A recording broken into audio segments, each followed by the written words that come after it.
क्यों नहीं मिलता है संतान सुख? इसके पीछे का रहस्य क्या है और ज्योतिष शास्त्रों के आधार पर क्या उपाय करना चाहिए?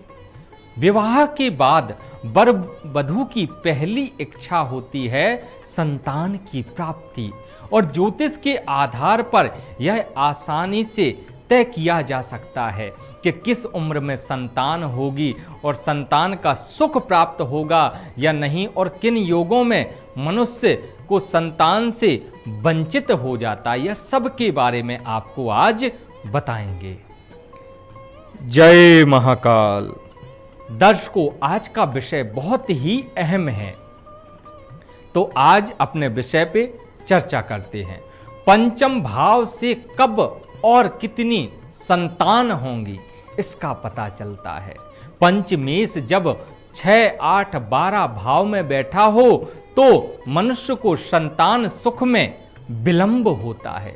यदि वर वधू में 9 पंचम दोष हो तो संतान सुख देरी से मिलता है।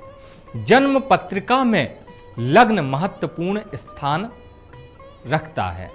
यदि लग्न 6, 8, 12 भाव में हो तो कमजोर माना जाता है। यदि नीच राशि, शत्रु राशि या फिर अस्त अवस्था में हो तो ऐसे व्यक्ति को संतान को लेकर चिंता बनी रहती है।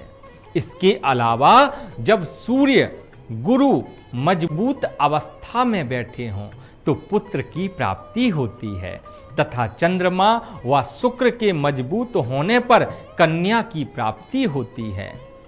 पंचम भाव का संबंध जब केतु या मंगल से होता है तो उस अवस्था में गर्भपात, मृत संतान का पैदा होना या फिर संतान पैदा होते ही तुरंत मृत्यु हो जाना ग्रह गोचरों में।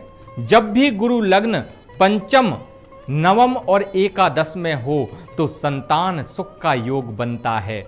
यदि वर सूर्य या गुरु की महादशा से गुजर रहा हो तो भी दंपति को पुत्र सुख की प्राप्ति संभव है।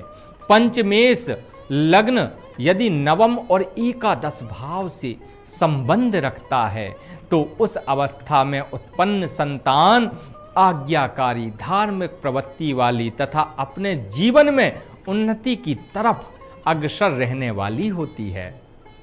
इसके विपरीत जब पंचम भाव का क्रूर ग्रह मंगल, शनि, राहु, केतु से संबंध होता है तब संतान को लेकर पीड़ा, दुख, तकलीफ उठानी पड़ती है।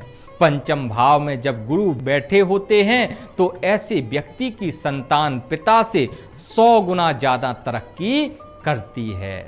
ज्योतिष में संतान प्राप्ति के लिए कुछ उपाय मौजूद हैं। आज वह उपाय भी आपको बताते हैं। सबसे पहले आपको संतान गोपाल मंत्र का 1.25 लाख पाठ करवाना लाभकारी रहता है और यदि संभव हो तो प्रत्येक रविवार को मंदिर में 2 फल चढ़ाएं। संतान सुख की प्राप्ति संभव है।